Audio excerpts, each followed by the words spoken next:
Hi guys, welcome to white lotus. आप सब कैसे हो? आई होप आप अच्छे होंगे, अपने घर पर होंगे और सुरक्षित होंगे। आज हम क्लास 10 चैप्टर नंबर 2 पॉलिनॉमियल के बारे में बात करने जा रहे हैं। काफी easy, important and scoring chapter है ये। कुछ फॉर्मूलेज है इसमें जो कि आपको याद रखने हैं। मेनली दो फॉर्मूलेज हैं, वो याद रखने हैं। उसे यूज कहाँ करना है, तो वो अगर आपको याद आ गए तो आपको ये चैप्टर करने से कोई नहीं रोक सकता। और ये चैप्टर में आज जितनी भी डेफिनेशंस है, जितने भी इंपॉर्टेंट टॉपिक्स हैं, वो आज हम इस वीडियो में क्लियर कर लेंगे। तो आइए स्टार्ट करते हैं। उससे पहले आप हमारे चैनल को subscribe, like, share and comment जरूर कर देना। Polynomial Polynomial, the expression which contain one or more terms with non-zero coefficient. ऐसी एक्सप्रेशन हो जो एक या एक से ज्यादा टर्म्स को कंटेन करे विद नॉन जीरो कॉफिशिएंट, जिसका कॉफिशिएंट जो है वो जीरो ना हो। जैसे कि कॉफिशिएंट 1 चल सकता है, जीरो अगर वो कॉफिशिएंट जीरो होगा तो वो टर्म ही वहां पे नहीं आएगी।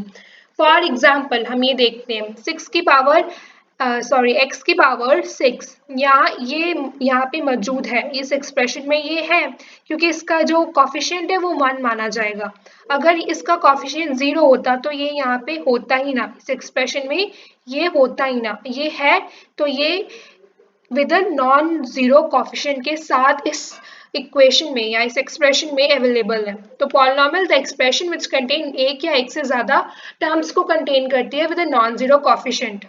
Degree of polynomial, degree of polynomial क्या होती है? The highest power of the variable in a polynomial.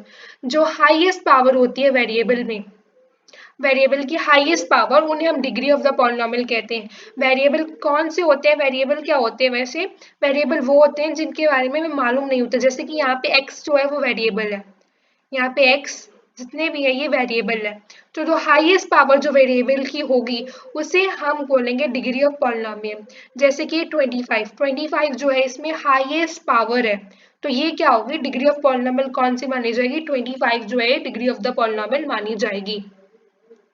Types of polynomial की अगर हम बात करें तो तीन टाइप्स होती है, linear polynomial, quadratic polynomial and cubic polynomial. तो आइए हम इन सब के बारे में जान लेते हैं। Linear polynomial, the polynomial of a degree 1। ऐसा पॉलिनॉमियल है जिसकी डिग्री जो है वो 1 हो। डिग्री कौन सी होती है? पावर, मतलब किसी भी वेरिएबल की पावर कितनी है उसे हम बोलते हैं डिग्री। तो ऐसा पॉलिनॉमियल जिसकी डिग्री, जिसकी पावर 1 हो, उन्हें हम बोलेंगे लीनियर पॉलिनॉमियल। जैसे कि 2x+8 ये एक लीनियर पॉलिनॉमियल है। 9x+3 ये भी एक लीनियर पॉलिनॉमियल ही है। Quadratic polynomial, a polynomial having a highest degree of 2। ऐसा पॉलिनॉमियल जिसकी हाईएस्ट डिग्री जो है वो 2 होगी। फॉर एग्जाम्पल दैट x² -16, ये एक हाईएस्ट पावर डिग्री में क्या है? 2 है, तो ये क्वाड्रेटिक पॉलिनॉमियल है।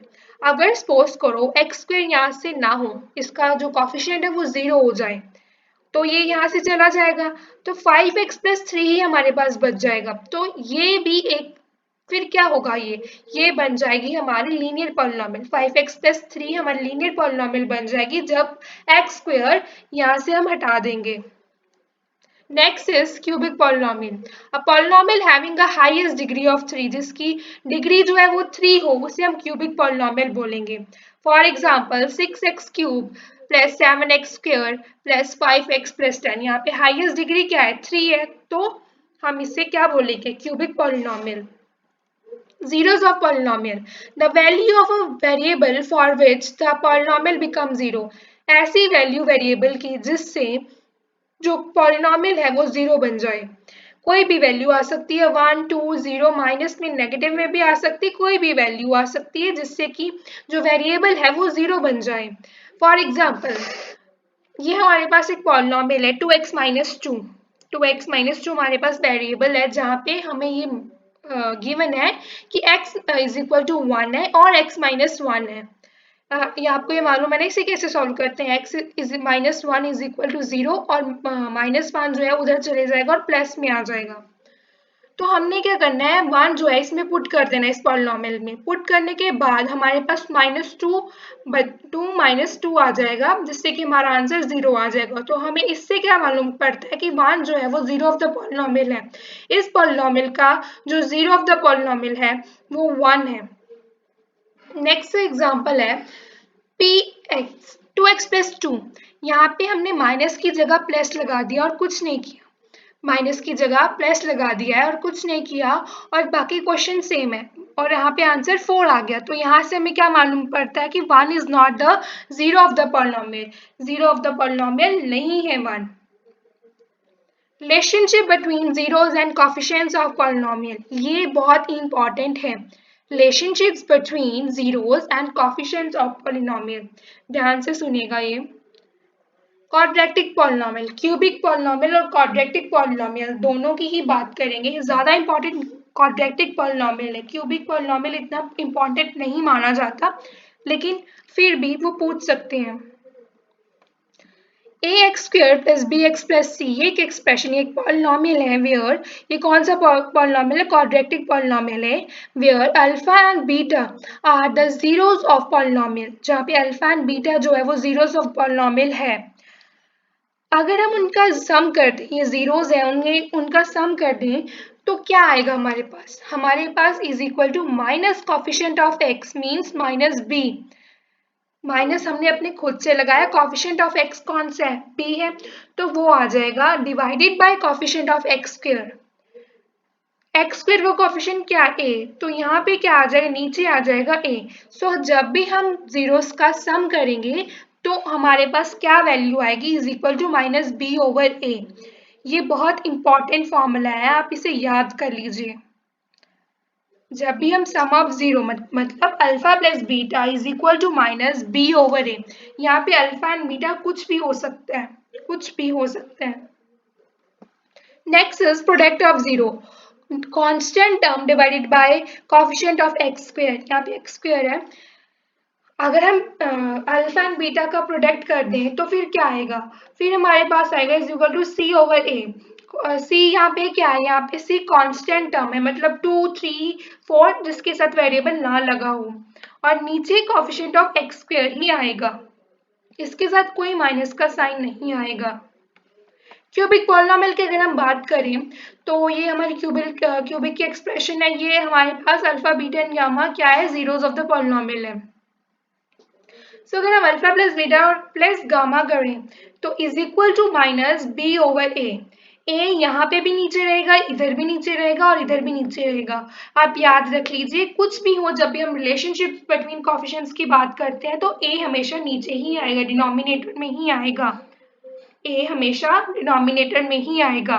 द नेक्स्ट यहाँ पे है sum of the zeros of cubic polynomial, वहां पे भी सम था, वहां पे सम क्या था? Alpha plus beta is equal to minus b over a, और यहाँ पे गामा आ गया बस, और कुछ प्रॉब्लम नहीं है। आप देख सकते हैं alpha plus beta is equal to minus b over a, same यहाँ पे है alpha plus beta plus gamma is equal to minus b over a. यहाँ पे है multiply alpha beta plus beta gamma plus gamma alpha is equal to c over a, और जो product होगा वो होगा अल्फा बीटा गामा का is equal to minus d over a. Product में भी यहाँ पे माइनस आएगा, ध्यान रखना, ये फॉर्मूले आपको लर्न करने पड़ेंगे। division logarithm for polynomials. If px and gx are any two polynomials with gx is not equal to 0, then we can find polynomial qx and rx such that px is equal to gx multiplied by qx plus rx.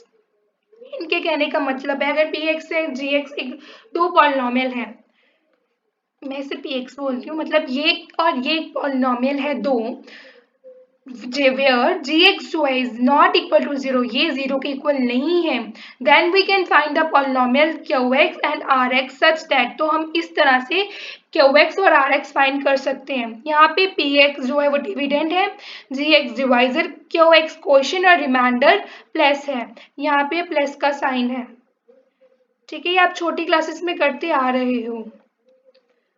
तो ये सम है, यहाँ पे divided का sign आना था कि t² -3, तो ये काफी इजी सम है, आप पॉज कीजिए वीडियो को और देखिए, ये काफी इजी सम है कि t² -3 जो है वो कैसे फैक्टर होगा, इसका हमें ये मालूम करना है क्या इसका ये फैक्टर है, तो वो हमें ऐसे मालूम होगा कि हम इसको डिवाइड कर देंगे। डिवाइड कर कैसे करेंगे वो आपको 8th क्लास में ही आपने पढ़ा हुआ है, तो वो सेम ही जो आपका टॉपिक है वो सेम 8th 9th में शायद आपने ये पढ़ा हुआ है, तो ये सेम ही आपके पास चलेगा। ये काफी इंपॉर्टेंट है ये सम, तो आप प्लीज इसे ध्यान से देख लीजिए। ये आपने खुद करना है और नीचे मुझे बताना कि किस किस का हो गया ये सब। सब्सक्राइब आवर चैनल, आप हमारे चैनल को प्लीज सब्सक्राइब कर दीजिए एंड लाइक शेयर कमेंट भी जरूर करना हमारे चैनल को। That's all for today. Thank you.